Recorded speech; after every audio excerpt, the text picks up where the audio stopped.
오늘 요한복음 2장 1절에 10절 말씀, 다들 잘 아시는 말씀일 거라고 생각합니다. 예수님이 행하신 첫 번째 표적이죠. 가나의 혼인잔치에서 물로 포도주를 만드신 사건입니다. 간략하게 설명드리면 예수님 어머니가 초청을 받았고 근데도 초청을 받아서 제자들과 함께 가셨죠. 예수님의 친척일 거라고 예상이 됩니다. 가까운 친족일 거라고 예상이 되는데, 근데 잔치가 한참 진행 중인데 포도주가 떨어집니다. 그래서 예수의 육신의 어머니 마리아가 예수님께 요청을 하죠. 예수님께서 거절하시는 듯 하더니 결국은 능력을 베푸셔서 물로 된 포도주를 만드십니다. 잔치가 잘 끝나죠. 오늘 이 요한복음 2장에 나오는 가나의 혼인잔치를 좀 살펴보면서 은혜를 좀 나누려고 합니다. 하나씩 보겠습니다. 첫 번째입니다. 읽어봅니다. 시작.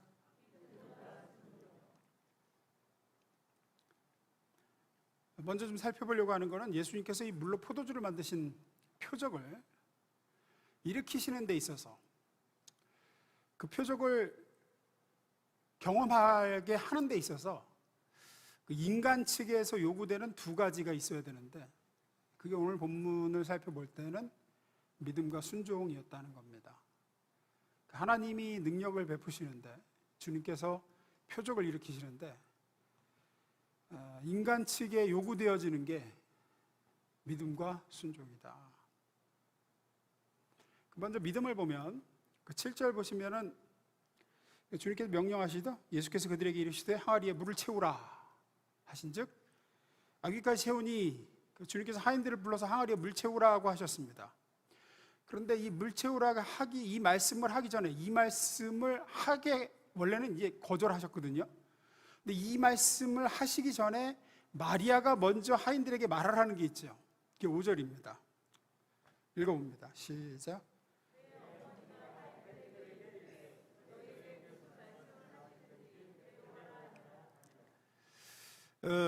마리아가 먼저 하인들한테 뭐라고 하시든지 하여튼 말씀하시는 대로 해라 라고 명령을 했고, 이 말씀, 이런 요구를 하인들에게 하고 나서 예수님이 야, 물 채워라 이렇게 하신 거거든요. 사실은 주님의 상당히 매정한 대답이 있은 다음에 마리아가 이런 얘기를 하는 거예요. 아시다시피 제가 좀 힘써 보겠습니다, 뭐 좀 해볼 테니까 하인들 좀 붙여주십시오, 이렇게 하고 나서 한 게 아니라, 우리 대부분 알죠? 예수님이 매정하게 대답하시죠? 3절.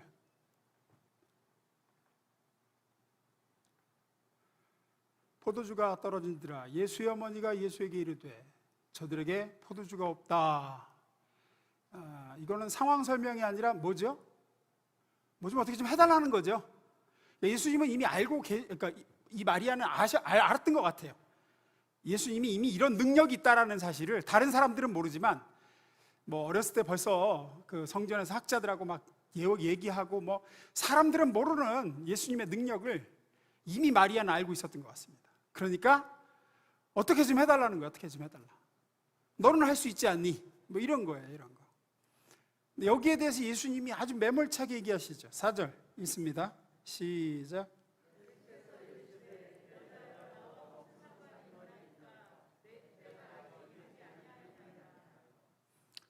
이 말씀에 대해서 나중에 따로 좀 다룰 기회가 있을 것 같습니다.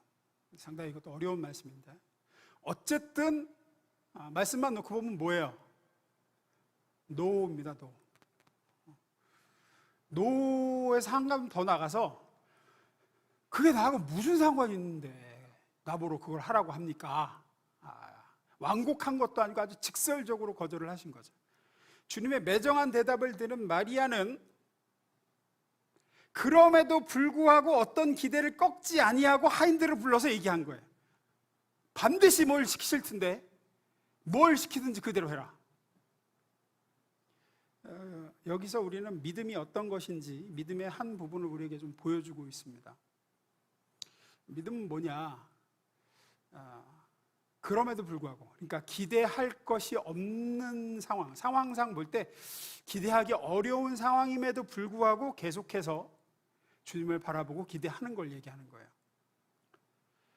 기대하기 어려운 상황에서도 뭔가 해주실 것을, 그러니까 여자애 나하고 무슨 상관이 있나이까? 라는 대답을 듣고 나서도 그래도 해주실 것을 기대하는 것, 그래도 뭔가를 반드시 해주실 거라고 믿는 것, 그게 믿음의 한 요소입니다. 모든 게 기대할 만한 상황에서 기대하는 것을 믿음이라고 하지 않습니다. 기대가 되는 상황에서 기대를 하는 것은 누구나 할 수 있는 거고, 그건 믿음이 아닙니다. 기대가 안 되는 상황, 도무지 기대할 수 없는 상황에서 기대하는 걸 믿음이라고 합니다. 나사로가 죽은 지 나흘이 지났습니다. 죽은 지 나흘 된 사람이 다시 살아나리라 기대할 만한 상황이 아닙니다. 그래서 그때 뭐가 요구될까요? 믿음이 요구되는 거예요. 그때 예수님이 뭐라 그러시죠? 네가 믿으면 하나님의 영광을 보리라, 그렇게 말씀하시죠. 마르다에게 네가 믿으면, 여기서 믿음은 뭡니까? 도무지 기대할 수 없는 상황인 거예요. 죽은 지 이미 하루도 아니고 이틀도 아니고 4일 지났어요. 하지만 이런 상황이라 할지라도, 도무지 기대할 게 없는 상황이라 할지라도 네가 정말로 하나님이 이 상황에서도 하실 수 있다라고 네가 기대하면 너는 하나님의 영광을 볼 거다. 아브라함이 100살, 아내 사례가 90살, 기대할 만한 상황이 아닙니다. 기대할 만한 상황이 아닌데 아브라함은 어떡하죠? 기대를 했다는 거죠. 로마서에 나오죠. 아브라함이 바랄 수 없는 중에 바라고 믿었으니, 그거를 성경을 믿음이라고 합니다. 오늘 마리아는 심지어 기대할 수 없는 상황을 만드신 분이 예수님 본인이에요. 예수님 본인이 얘기하신 거예요. 이건 주변에서 얘기한 것도 아니야. 상황이 그렇게 굴러간 것도 아니야. 그냥 예수님이 직접 얘기하셨어요. 포도주 떨어진 게 나하고 무슨 상관이냐고. 이런 말을 하는 사람이 뭔가를 해주길 바라고 기대하기는 정말 어렵습니다. 그런데 믿음은 거기서 꺾이는 겁니까? 안 꺾이는 겁니까? 안 꺾이는 거라는 거예요. 성경이 말하는 믿음은 기대할 수 없을 때 기대했다라는 거예요. 안 꺾였다라는 거예요. 그래도 해 주실 거야. 뭐래도 해 주실 거야. 나서 주실 거야. 그리고 그 믿음의 기대는 무엇을 명하시는지 그대로 하라 라는 말을 하게 만들죠. 그리고 그 믿음이, 그 기대가 결국은 예수님을 나서게 만드는, 결국은 나서게 만드는, 혹 지금 여러분이 어떤 상황이든지 무언가를 여러분이 소망하고 기대하는데 그게 기대하기 어려운 상황이다. 지금이 여러분에게 믿음이 요구되어지는 때인 줄로 믿습니다. 오랜 기도를 했는데 주님께서 그게 나하고 무슨 상관이냐 하시는 듯 느껴진다면 그때가 바로 믿음이 요구되어지는 때입니다. 거기서 꺾이느냐 안 꺾이느냐가 믿음이 있느냐 없느냐를 가른다고 해도 과언이 아닙니다. 성경의 수많은 것이 그렇습니다. 우리가 말하는 믿음의 사람이라고 하는 사람들은 다 한 번씩 그럴 만한 시기를 겪었는데 거기서 안 꺾이더라는 거였습니다. 우리가 아는 히스기야가 그랬고 다윗이 그랬고 믿음의 사람들이 다 그랬습니다. 그 믿음이 저와 여러분에게 있기를 소원합니다. 그 다음으로는 순종이죠. 순종은 조건을 달지 않습니다. 무엇을 명하시든지 라고 마리아가 말했죠. 무엇을 명하시든지. 근데 예수님이 명하신 건 뭐였습니까? 항아리에 물 채우라 였습니다. 항아리에 물을 채우라 라고 말씀을 하자 하인들이 그대로 했습니다. 여기서 좀 생각해 봐야 됩니다. 주님께서 명하신 것이 엄청난 거 아니라는 거예요. 하인들이 정말로 하기 어려운 어떤 것도 아니었고 어떤 상식을 크게 벗어나는 어떤 걸 요구하신 것도 아니었습니다. 그냥 하인들이 어찌 보면 늘상 하던 일 중에 하나예요. 그 항아리는 이렇게 오는 손님들 손 씻으라고 발 씻으라고 이렇게 그 부어준 물 담아놓는 항아리인데 그거 채우는 일을 원래 하인들이 하는 겁니다. 하인들이 늘 하던 일인 그 항아리에 물 채우라는 사소한 주문이었어요. 그거 해라. 어떤 면에서 좀 뭐 실망할 수도 있을 것 같아요. 뭐 대단한 거 시킬 줄 알았더니 무엇을 명하시는지 그대로 하라 그랬고 뭘 명하려나 긴장했는지 긴장할 필요가 없었네. 물 채우래.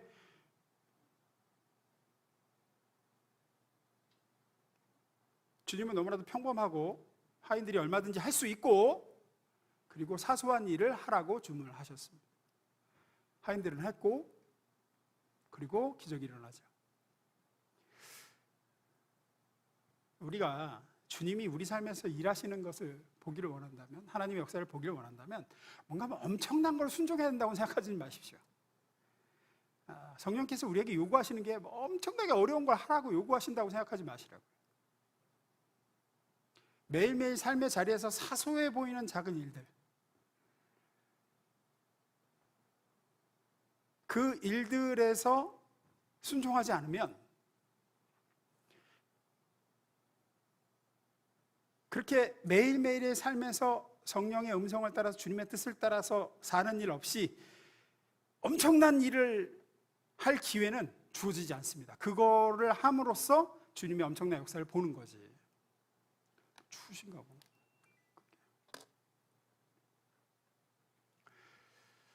뭐 매일 하루 시작하기, 매일 눈 뜨면 하루 시작하면은 하루의 첫 시간 5분 기도 5분 묵상해라 이런 걸 수도 있습니다. 뭐 이렇게 어려운 거 아니잖아요. 그렇게. 그러나 제가 이걸 첫 시간에 끊임없이 특세 때도 그렇고 그전에도 그렇고 끊임없이 얘기하는 이유는 아주 사소하고 우리가 할 수 있는 순종이지만 안 하고 있기 때문인 것 같아요. 그러니까 아마 하나님이 저를 통해서 계속 이 말을 하게 하시는 것 같아요.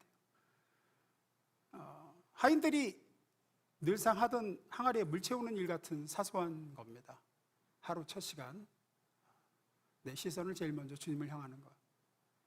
뭐 어떤 사람을 내가 미워하는 어떤 사람을 이제 그만 미워해라 이런 걸 수도 있습니다. 너무 미워하지 마라. 너무 미워하지 마라. 뭐 이런 걸 수도 있습니다.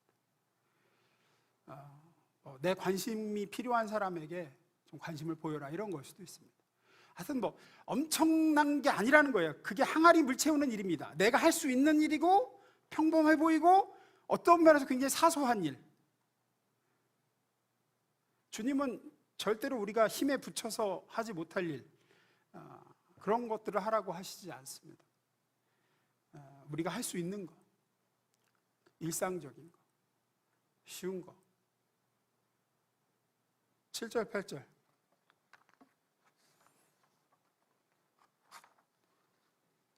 읽습니다. 시작.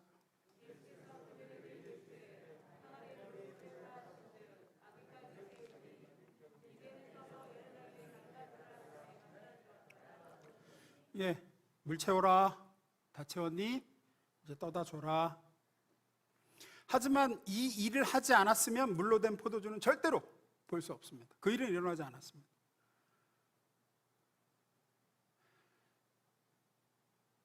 제가 제 스스로 자주 생각하고 또 뭐 간증도 몇 번 하는 얘기가, 제가 중학교 3학년 때부터 큐티를 시작했습니다. 말씀 묵상을. 매일 공부 전에 말씀 묵상을 하는 거. 그때 우리 교회에 계시던 구희중 전사님한테 배우고 그 전사님 통해서 큐티가 뭔지를 배우고 16살부터 시작을 했어요. 그 큐티가 그 시작한 매일의 묵상이 올해로 33년째입니다. 저는 그 순종이 없었으면 설교자로서의 저도 없다고 생각합니다. 그게 저에게 성경을 보는 눈을 열어주기 시작했고 말씀에 대한 열정을 품게 했고 말씀을 전하고자 하는 마음도 넣어줬고 은사도 줬던 것 같습니다. 작고 사소한 일에서 주님이 하라시는 대로 순종하는 경험을 해보지 않은 사람이 어느 날 갑자기 하나님의 크신 역사를 경험하는 일은 절대로 일어나지 않습니다. 절대로 일어나지 않아요. 그런 일은. 물 떠오는 사소한 일을 안 하는 사람이, 그거 시켰는데 뭐 이딴 거 하라 그래 하는 사람이 물로 된 포도주를 맛볼 일은 없습니다. 없어요. 다시 말씀드리지만 혹 내가 볼 때는 사소해 보이는 성령의 작은 순종을 내가 거절하진 않는지 잘 생각해 보시라고요. 이것도 제가 참 여러 번 말씀드립니다. 여러분의 평범한 일상 속에서의 사소한 순종을 하지 않으면서 한 방의 큰 역사를 바라지는 않는가. 내가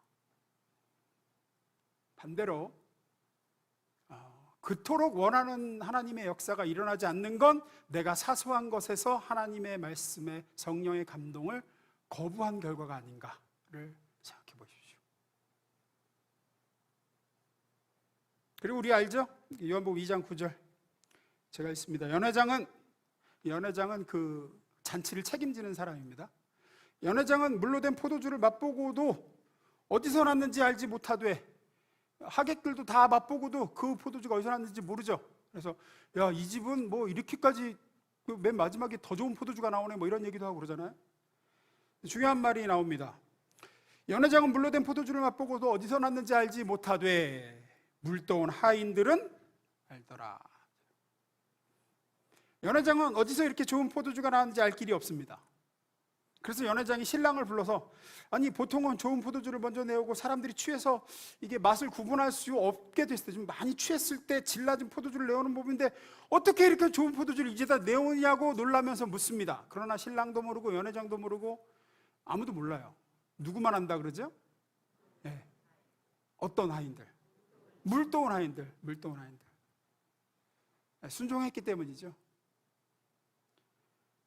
혹 신랑이나 연회장이 나중에 듣고 알았을 수 있습니다. 하인들이 사실은 저분이 물 채우라고 물 채우고 떠다 주라고 떠다 줬더니 이렇게 됐습니다. 들어서 나중에 알았을지는 모르겠습니다만은, 그렇게 아는 것과 순종을 통해서 자기가 직접 체험하여 아는 것과는 전혀 다른 얘기입니다. 전혀 다른 얘기예요.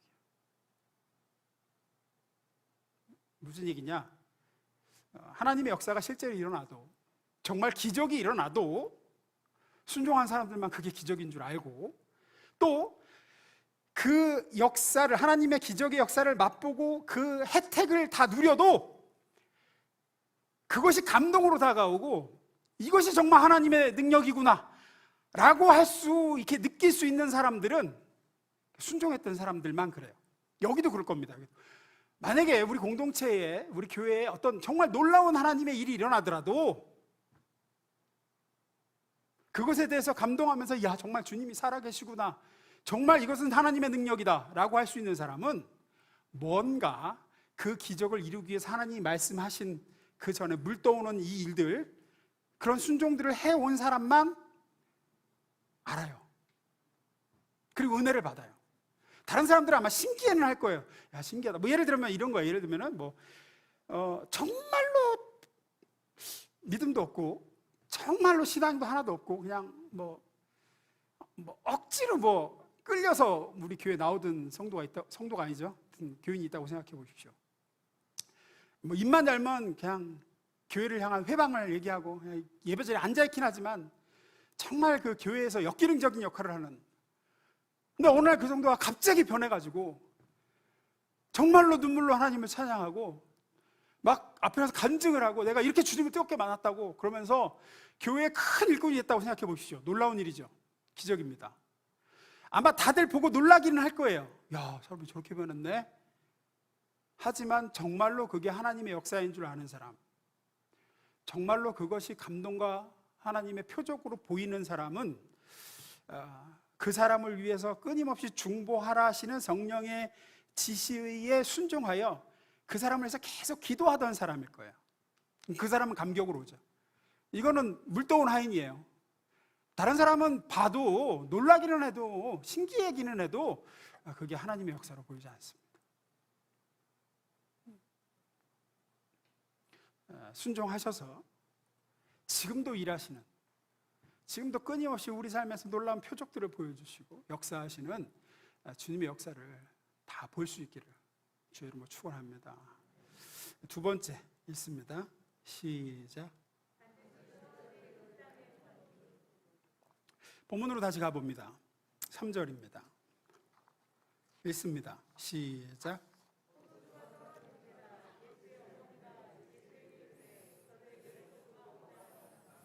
예수님의 첫 번째 표적 이야기인데, 굉장히 즐거워해야 할 혼인잔치에 기쁨을 보장하는 포도주가 끊어진 데서 지금 시작하는 거죠. 얘기가 포도주가 딱 떨어졌습니다. 여기는 우리가 좀 살펴봐야 될 영적인 의미가 있습니다. 이 세상에는 수없이 많은 잔치들이 벌어지고 여러 가지 즐길거리와 소망들이 있어요. 이 땅에도. 그 잔치에 기쁨과 즐거움, 소망들이 있습니다. 우리에게 주는 만족감이 있다고요, 이 땅에도. 근데 문제는 그게 얼마 못 가서 다 반드시 떨어진다는 거예요. 그 포도주는 떨어집니다. 잔치는 흥겨운 겁니다. 하지만 이 땅 어디에도 계속되는 잔치는 없습니다. 잔치는 반드시 끝이 납니다. 이 땅의 잔치는. 흥겨운 잔치가 끝나고 언젠가는 홀로 집으로 돌아와 느끼는 외로움과 허전함 같은 걸 아실 거예요. 예를 들어서 뭐 자녀들 시집장가 보내신 분들은 알잖아요.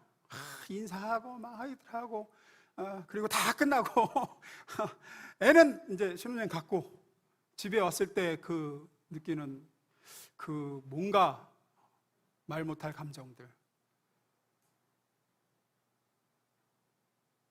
또 뭔가 너무나 오랫동안 바라던 일이 이루어졌을 때 너무너무 기뻤는데 그 기쁨이 얼마 안 가서 사그라들어 버릴 때, 이 세상에는 계속되는 기쁨을 제공할 수 있는 잔치, 끝나지 않는 잔치는 존재하지 않습니다. 이 땅의 모든 잔치는 결국 끝납니다. 이 땅의 모든 포도주는 바닥납니다. 절대로 세상의 기쁨과 이 땅의 행복과 좋은 시절은 절대 계속되지 않습니다. 포도주는 생각하지 못한 때에 떨어지고 잔치는 반드시 끝이 납니다. 구약 성경에 보면 특히 이 포도주는 기쁨을 상징합니다. 기쁨을 여러 곳에 나와요. 예레미야 48장 33절 읽습니다. 시작.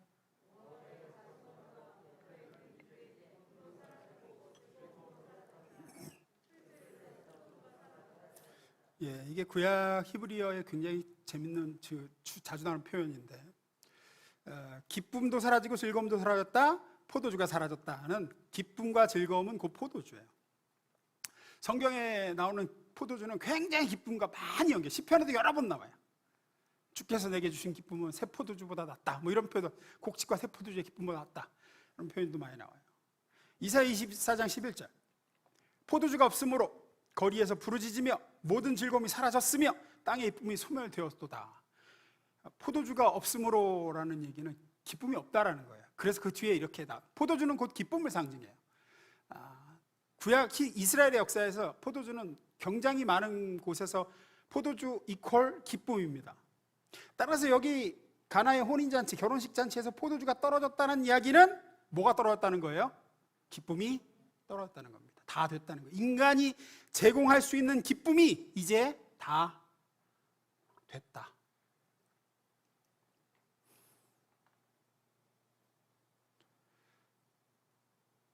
인간이 자기를 위해서 만들어낼 수 있는 기쁨은 반드시 떨어질 때가 옵니다.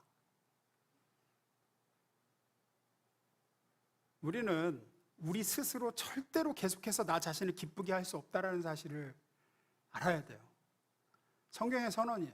하나님의 형상으로 지어진 인간은 하나님이 제공하는 기쁨 없이 스스로를 온전히 계속해서 기쁘게 할 수 있는 인간은 존재하지 않습니다. 잔치는 끝이 나고 포도주는 떨어집니다. 인간이 만든 포도주, 인간이 만든 기쁨은 오늘 가나의 혼인잔치처럼 갑자기 바닥이 날 때가 옵니다. 이것을 이루면 정말로 만족하고 행복할 줄 알았습니다. 이것만 있으면 넘치는 기쁨이 언제까지 계속될 줄 알았습니다. 그러나 아닙니다. 이 땅에 속한 기쁨, 주님으로부터 온 행복은 다 그렇습니다.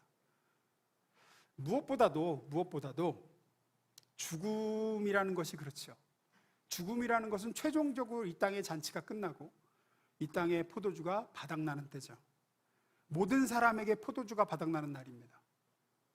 뭐 재벌도, 명품으로 휘감고 살던 육신도, 뭐 수십억짜리 집과 차를 끌며 살던 사람도 언젠가는 반드시 포도주가 떨어지는 죽음이 옵니다. 그 사우디 왕세자 무함마드 빈 살만 알 사우드라는 사람 아세요? 세계 최고 부자. 재산이 얼마인지 아세요? 개인 재산이 1247조. 그 사람도 결국은 포도주가 떨어질 날이 옵니다. 죽습니다. 지금 35인가 6인가 그런데 얼마나 뭐 그거 누릴까요? 아시잖아요. 몇십 년 휙 가는 거. 연세 드신 분들 아시잖아요. 몇십 년 휙 가는 거. 1247점은 뭐해? 죽어요. 죽는다고요. 잔치는 끝나요. 포도주는 동이 날 때가 와요. 그게 우리 인간의 처지예요. 반드시 포도주는 떨어집니다. 그럼 그때 이제 어떻게 할 거냐요? 어떻게 할 거냐? 오늘 본문이 주는 메시지는 주님이 함께 계시면 된다라는 거예요. 제가 이 가나안의 혼인잔치로 설교를 여러 번 했습니다. 제가 그때마다 빼놓지 않고 말씀드린 가장 중요한 이야기가 이거예요. 1, 2절 봅니다. 본문 1, 2절. 사흘째 된 날 갈릴리 간에 혼례가 있어 예수의 어머니도 거기 계시고 예수와 그의 제자들도 혼례에 청함을 받았다. 이게 제일 중요하다 제가 늘 그랬어요. 예수님이 초청받아 거기에 계셨다. 포도주가 떨어지는 그곳에, 잔치가 끝날 잔치인 그곳에 예수님이 초청받아 거기 계셨습니다. 그것이 모든 것을 가능케 한 시작이자 축복이었습니다. 혼인잔치에 예수님이 함께 계셨습니다. 초대받아 와 계셨어요. 그래서 포도주가, 인간이 만들어낸 포도주, 인간이 만든 기쁨이 바닥날 때 예수님이 만드신 새 포도주가 나옵니다. 이제. 그리고 그 전에 내왔던 포도주하고는 비교도 할 수 없을 만큼 맛있다고, 세상에 이런 포도주를 어디서 내왔냐고 사람들이 놀랍니다. 2장 10절.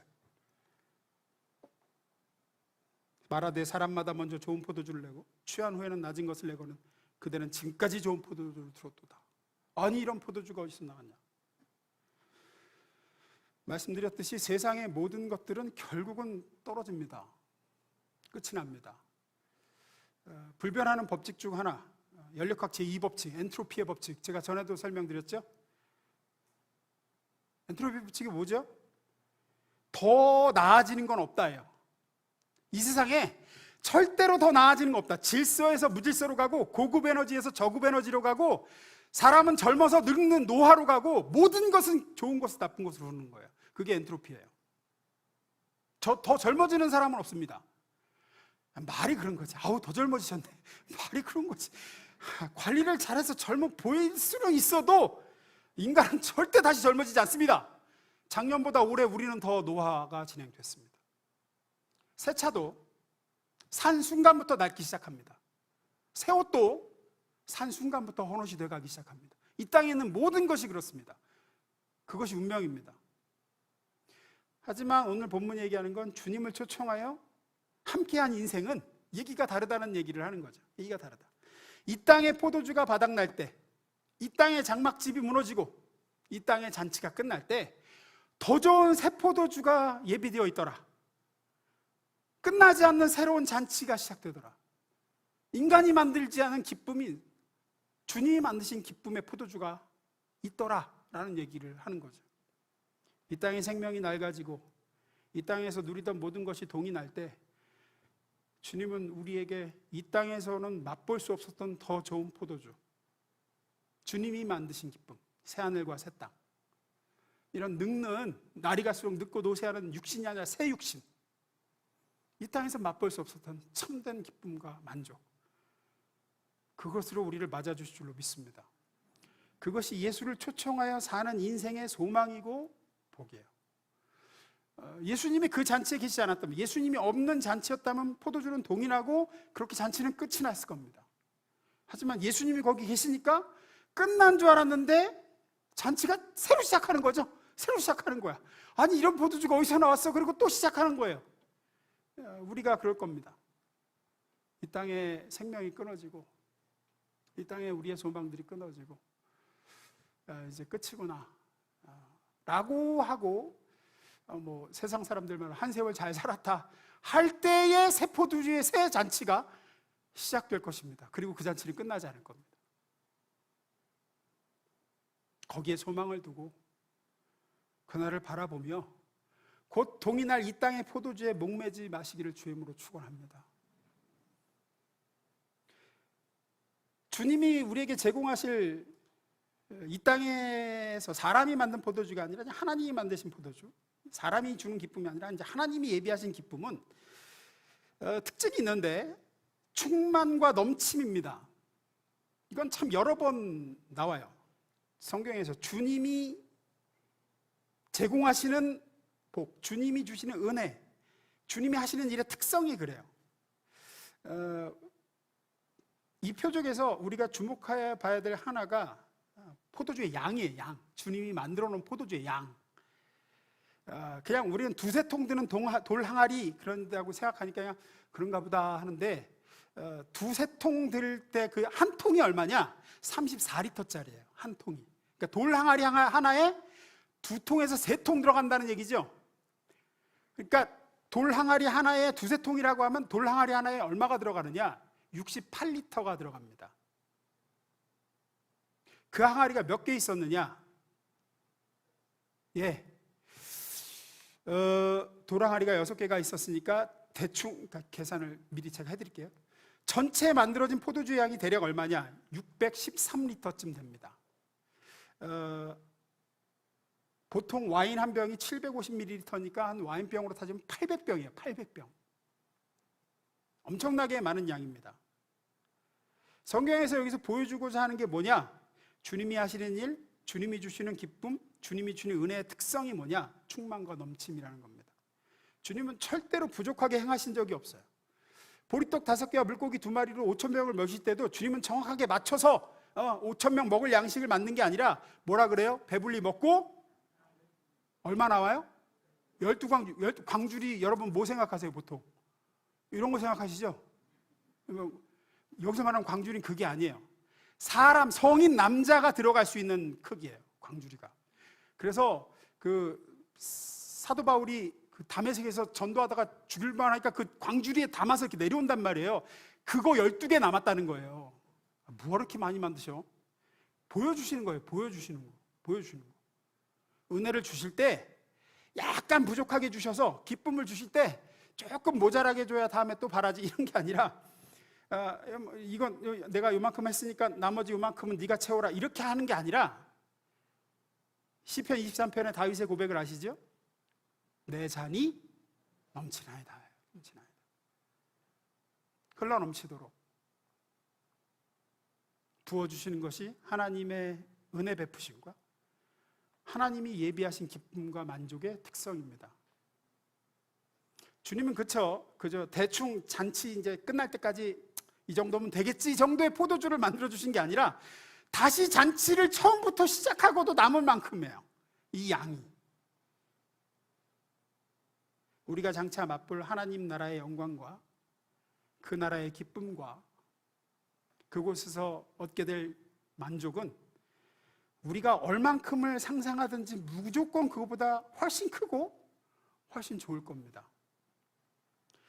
또 여러분이 지금 주님께 소망을 두고 구하고 있는 기도의 응답의 크기도 이렇게 응답해 주세요라고 바라고 기대하는 바가 있을 거예요, 여러분이. 이 정도.